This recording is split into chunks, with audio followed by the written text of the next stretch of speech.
Terima kasih Anda masih menyaksikan Apa Kabar Indonesia Malam. Pemirsa, kita akan lanjutkan dialog berkaitan dengan laga Timnas besok. Saya akan langsung ke Bang Peri. Bang Peri tadi sempat terputus ya. Masukan-masukan yang baik mungkin yang kemudian ini bisa menguatkan tim kita besok. Salah satu yang kemudian ini menjadi evaluasi, yang kemudian menjadi sorotan adalah komunikasi ya Bang ya ternyata ya. Itu yang paling penting. Selain komunikasi juga mental. Nah, dulu ini apa yang kemudian ini harus dilakukan untuk kita tetap percaya diri, sekalipun mungkin sebelumnya sudah ada laga 2-1 begitu ya, Indonesia sempat kalah. Nah ini kan main di kandang sendiri ibaratnya nih Bang.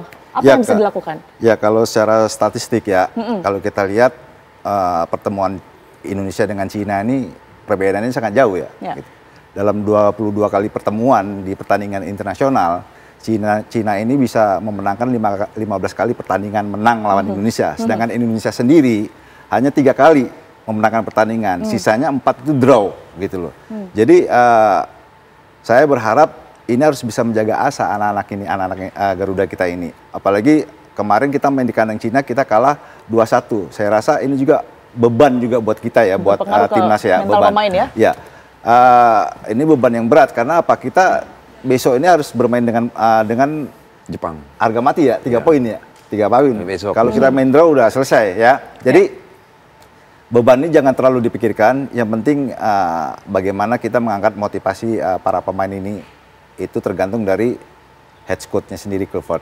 Ya, dia harus berbicara kepada tim bahwasannya kita melawan Cina ini bukan hanya menjadi beban, tapi menjadi motivasi ya untuk memenangkan pertandingan agar supaya mengamankan posisi kita di 3 kalau menang gitu. Apalagi nanti kalau kita bicara Jepang mungkin itu nanti dulu dah ya. Baik. Itu.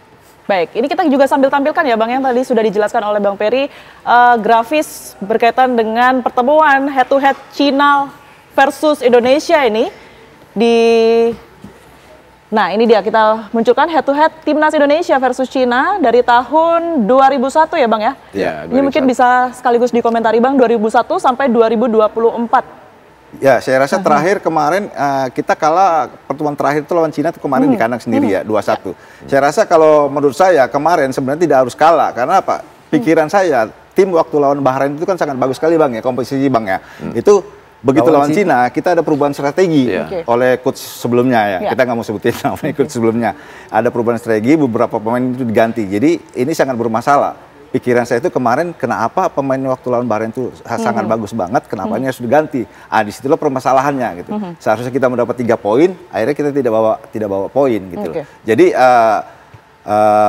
ini juga harus Kluivert juga harus perhatikan masalah ini. Jadi jangan terlalu gampang untuk menggantikan posisi pemain satu dengan yang lain. Ini kalau di dalam tim ini jangankan 4-1 juga bermasalah gitu loh. Dalam 11 orang pasti ini berpengaruh begitu. Satu aja ini berpengaruh, apalagi 4. Nah, kemarin udah terjadi, kita lihat Cina waktu memenangkan pertandingan lawan Indonesia 2-1, kita kalah karena apa? Karena itu tadi tidak ada komunikasi dalam tim. Seperti Asnawi kemarin juga ya, waktu lawan Cina ada Arhan juga udah tuh Rizky Ridho tidak dimainkan ya Bang ya. Hanya Eagles waktu itu dimainin. Baik, saya bergeser ke Bang Irfansyah. Bang Irfansyah, kalau melihat Indonesia besok ini nampaknya akan tetap bertahankah? Karena memang mungkin seperti yang tadi sudah disinggung begitu ya, sebelumnya permainannya sudah pernah 2-1 nih, ini akan bertahan saja atau juga optimis untuk menyerang? Jadi Petek juga harus jangan gegabah ya. Kita lihat momen. Artinya lihat 15 menit pertama bagaimana. Jadi jangan terlalu menyerang juga walaupun dapat dukungan dari penonton Indonesia, kita menyerang membabi buta, akhirnya serangan balik dari Cina juga berbahaya sekali ya. Jadi kita harus lihat situasi, kapan saat untuk bisa bermain bola, kapan saat untuk dia bisa bikin gol. Sepakat juga Bang Mara? Seperti yang disampaikan Herman, memang besok secara psikologis memang kita diuntungkan. Kita habis menang lawan tuan rumah ya, dan kedua tuan rumah. Memang penentunya dilihat di 15 menit pertama. Kalau kita bisa stabil di 15 menit pertama, formasi silahkan aja mau 3-4-3 atau 3-5-2, meskipun saya secara pribadi lebih suka ke 3-5-2. 5-2 ya. Agak 3 backup ya Bang ya? Iya, 3 di belakang nggak bisa tergantikan karena udah chemistry udah ketemu. Terlalu beresiko ganti Hapner, Ijaz sama Ridho dipisah, terlalu beresiko sekarang. Yang kita berharap ya besok di babak pertama tuh harus ciptakan gol. Kalau tidak, bermasalah di babak kedua. Akan lebih tegang lagi. Oke. Jadi penentunya di babak pertama kalau kita bisa cetak gol itu akan lebih mudah. Seterusnya begitu ya, Bang. Ya, tapi kalau tidak, Cina bisa bertahan dan melakukan counter. Nah, ini yang counternya yang bahaya. Yang masuk ke masalah komunikasi tadi. Karena Cina pasti main long ball, habis itu crossing. Ya, mengandalkan itu striker dia, Bang. Mengandalkan satu striker dia. Satu striker. Oke. Yang menarik juga untuk dibahas, Bang Mara, ini kan juga orang-orang bertanya-tanya ya, karena sekarang juga belum diumumkan gitu. Siapa sebenarnya pengganti Uratmangun, Ragnar Uratmangun dan juga Marcelino Ferdinand begitu, Bang Mara? Banyak kalau kemudian nama-nama yang muncul karena ya. Pribadi saya, memang Ole tetap pasti. Pilihannya antara Lili Pali, kalau saya pribadi Lili Pali dan Ricky Kambuaya. Atau kan tadi ada Dean James kan, ada James juga bagus juga. Nah, tinggal antara Lili Pali atau Ricky Kambuaya aja nih, pilih salah satu. Kalau di tengah kan sudah fix. Tidak ya Lupesi sebagai destroyer, pemutus bola dari Cina, terus tambah Tom Haye sebagai otaknya, sebagai stepping stone, ya kan bola di bawah pasti ke Tom Haye habis itu mikir. Tinggal speednya ditambah Dik sama Verdong. Jadi kalau idealnya sih seperti itu. Tapi kita berharap jalan. Saya setuju juga. Tapi saya setuju dengan Bang Lalu. Tapi harus perkuat juga yang tadi itu.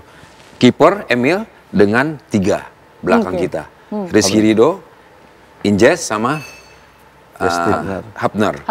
Itu harus intens komunikasi. Karena pertama kali main Emil, ya ini Indonesia. Jadi saya bilang dari pertama tadi. Main di Palermo itu referensi disimpan dulu deh. Ya, artinya dia pertama kali main dan saya ngalami dulu. Pertama main pengganti itu rasa deg-degan ada juga, apalagi tingkat internasional. Cermatin serangan balik Cina. Dia pakai long ball. Nah itu long ball crossing, ini komunikasi ini. Bolanya in between begitu ya, Bang. Bolanya in between tuh. Karena kelemahan kiper ya 90% dari crossing. Kalau tidak ada komunikasi intens dengan stopper pemain belakang kita, karena kelemahan itu di dunia manapun dari samping lebih bahaya dari crossing itu. Jadi harus kuat komunikasi antara Emil dengan 3 defender kita. Menarik ini kita bahas mengenai taktik-taktik begitu ya, yang nanti barangkali juga digunakan oleh Coach Patrick Kluivert begitu ya. Nanti kita akan tanya bagaimana sudut pandang dari kiper dan juga striker kita, tapi kita jeda terlebih dahulu. Pemirsa, Apa Kabar Indonesia Malam akan kembali untuk Anda sesaat lagi.